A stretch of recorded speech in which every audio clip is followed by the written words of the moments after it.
Musk parle de la découverte d'ordinateurs dans différents ministères qui paient des millions de milliards de dollars à partir de rien.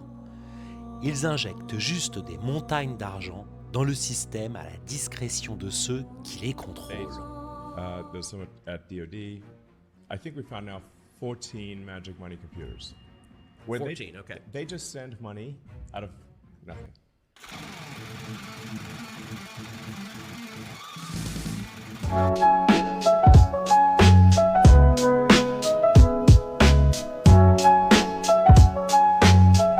Tu crois que l'argent a une vraie valeur? Bienvenue dans l'illusion la plus rentable de l'histoire.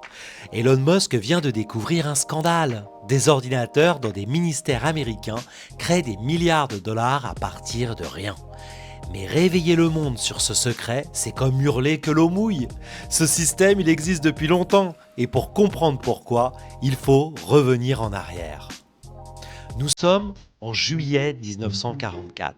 La Seconde Guerre mondiale touche à sa fin. Les grandes puissances cherchent à reconstruire l'économie mondiale et éviter une nouvelle crise comme celle de 1929. La solution, un système monétaire basé sur le dollar. Les principes de Bretton Woods. Le dollar devient la monnaie centrale mondiale, indexée sur l'or. 35 $, une once d'or, ni plus ni moins. Toutes les autres monnaies sont indexées sur le dollar, avec une stabilité garantie.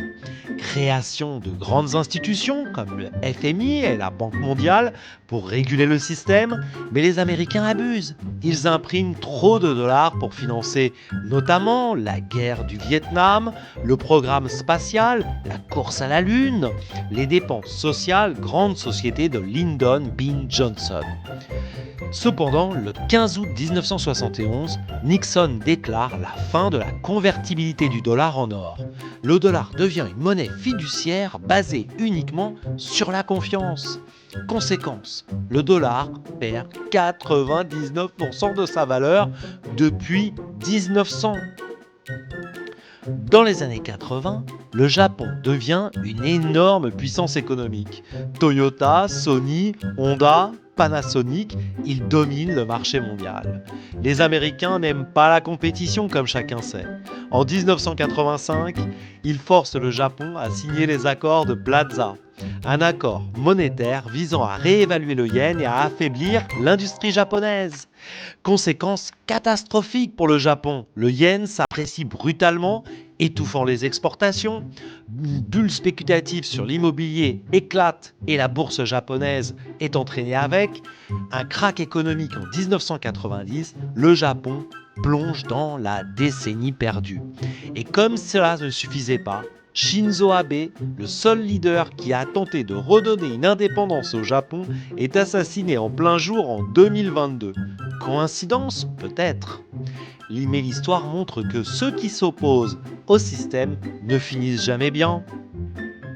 Contrairement au Japon, la Chine ne peut pas être forcée à apprécier sa monnaie.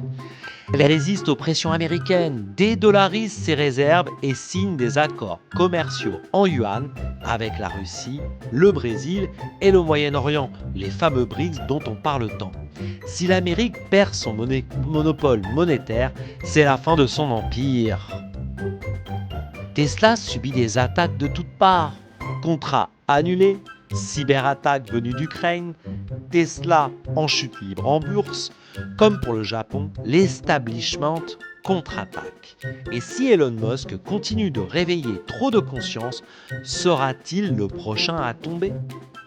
Alors, Elon Musk va-t-il vraiment changer le système ou va-t-il finir broyé comme d'autres avant lui? Est-ce la fin d'un empire ou le début d'une révolution? Dis-moi ce que t'en penses, c'était le Nikos Talk. Abonne-toi et active la cloche avant que ton argent ne vale plus rien. 世界が変わる、それとも滅びるのか、言ってみてね。